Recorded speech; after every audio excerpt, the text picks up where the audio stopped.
Well, hello Internet.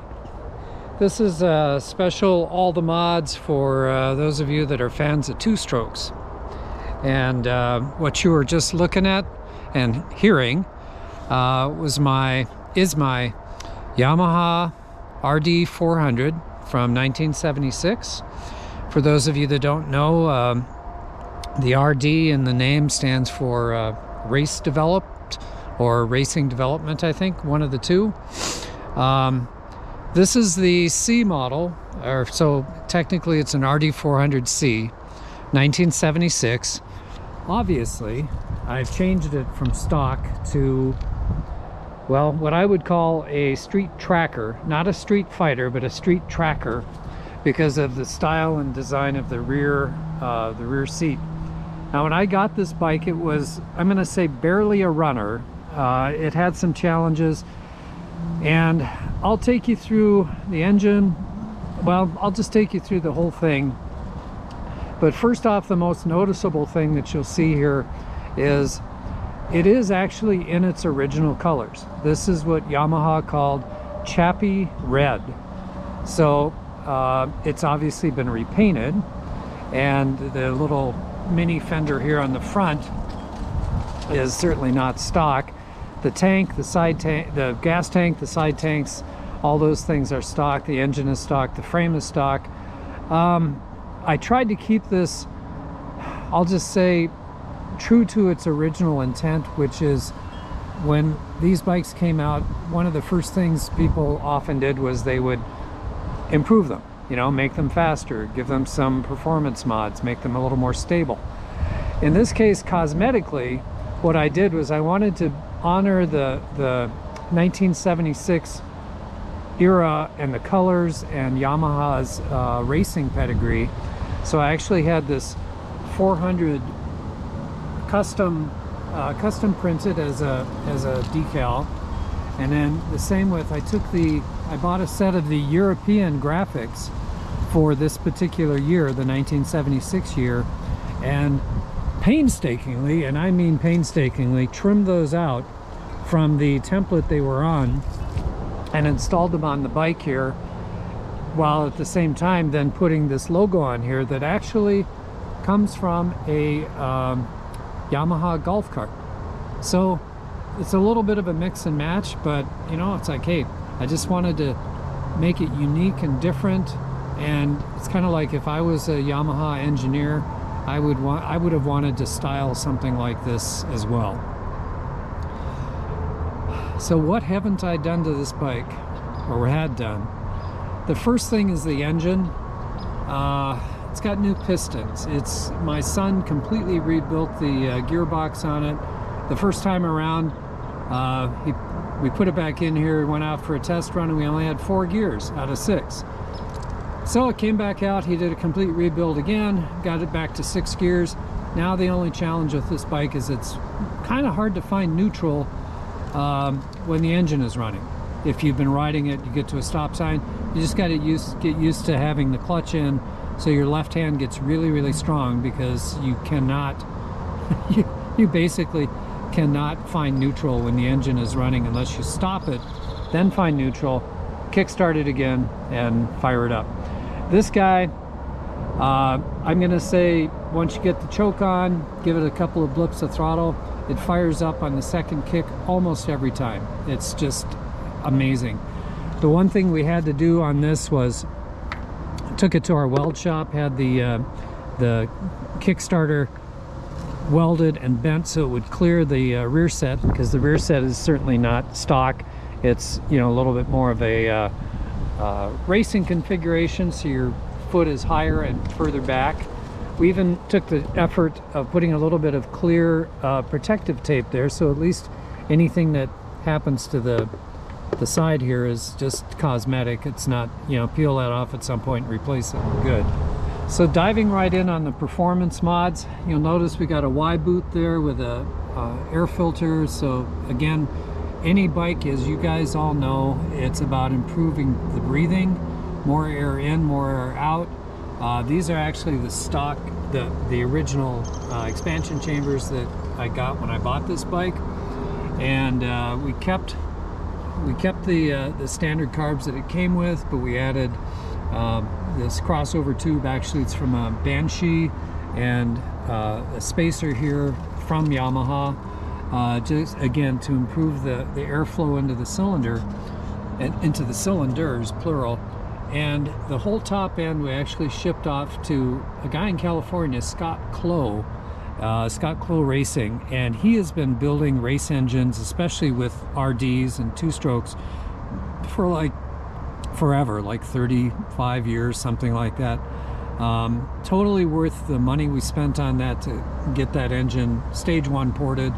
So the way I describe it to people is, you know, you got your race bikes that are like stage 2, you've got your stock bikes, and then somewhere in the middle, on the higher end of that middle, is stage 1. So this thing, when you put the gas on and are looking for a kick in that horsepower and the torque, it comes in at about 8,000. The red line on this guy is 8,500, but actually I'm going to say it's more like anywhere from 6,500 to 7,500 RPM. It really kicks in, and you've got, it'll snap you back if you're not prepared for it.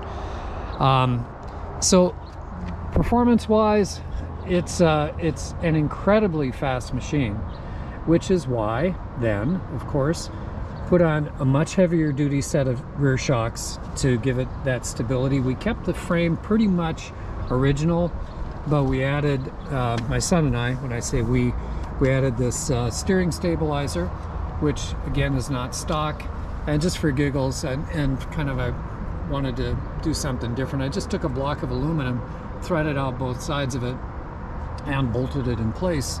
Works great. And it's like, well, okay, that's different.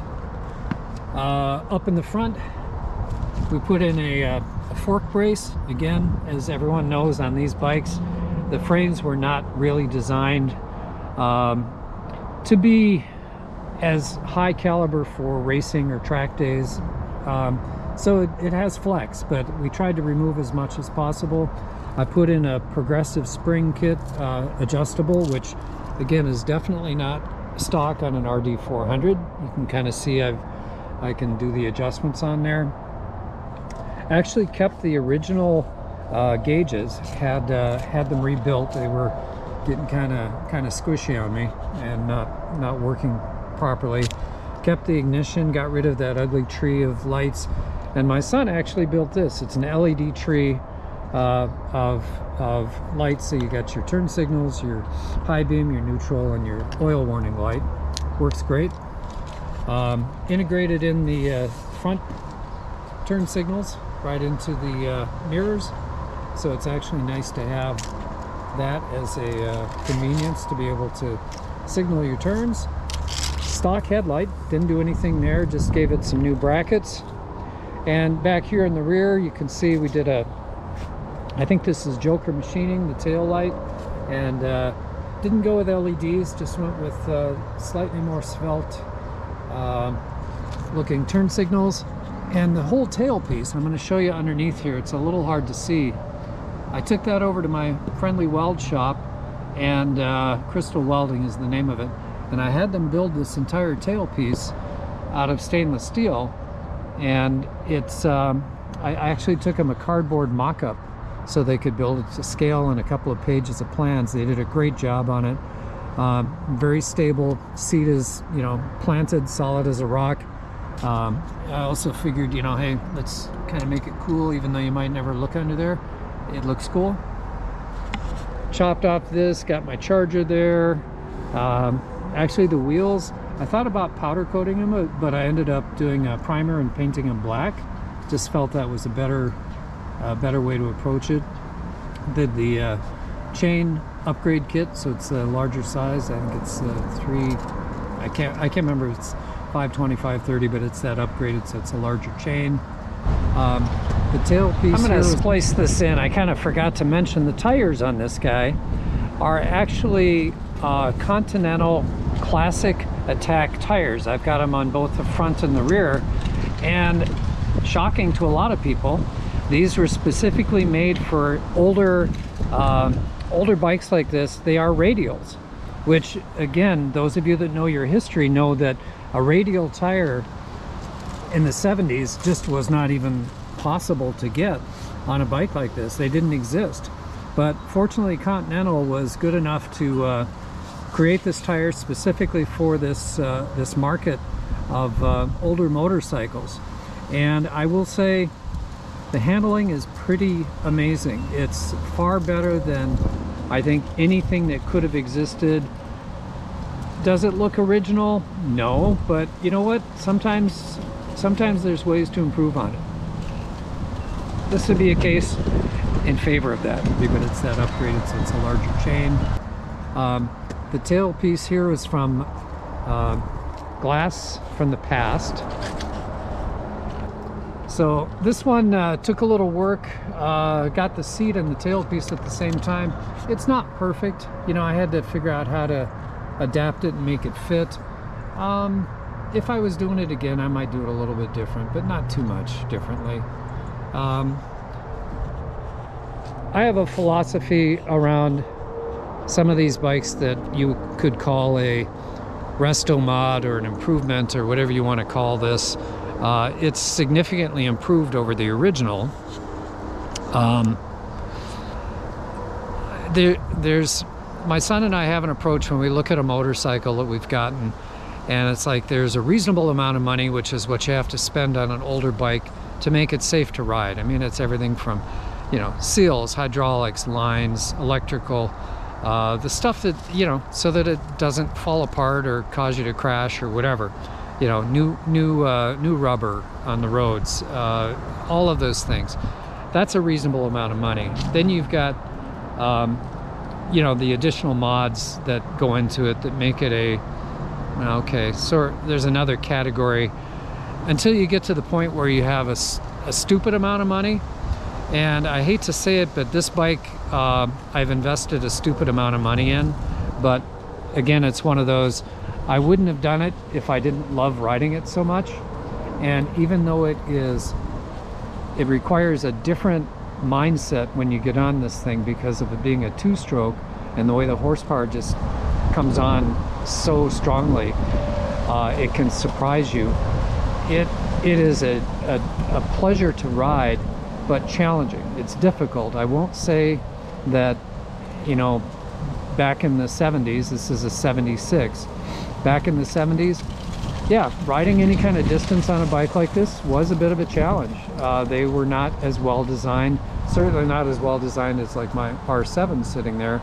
You know, that's a dream as far as handling goes, but we're also looking at like 46 years of difference, or 40, whatever it is. Yeah, that's a 2002, this is a 76. So it's like, you know, 46 years of difference between the two. Actually, ironically, I think I figured it out one time. Between these bikes here, and this is the one that I call the Beast. So the R7 here is the Beauty. My Suzuki is the Bandit. So we have the Beauty, the Beast over here, and the Bandit.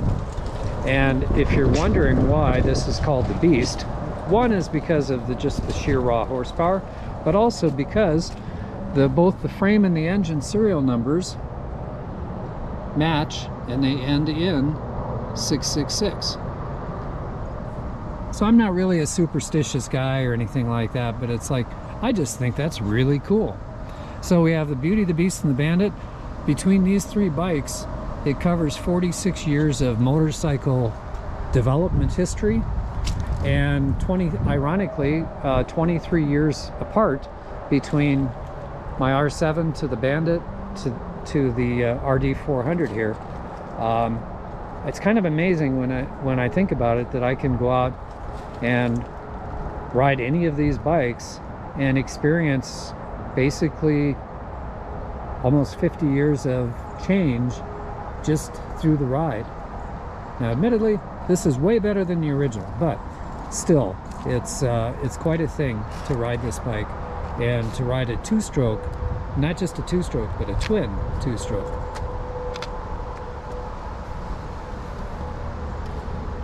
So, was the stupid amount of money worth the investment?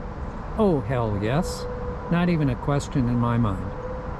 I'll put some links in the description to some of the places that I got parts and things from, but some of this was kind of, you just had to find your way. It took time.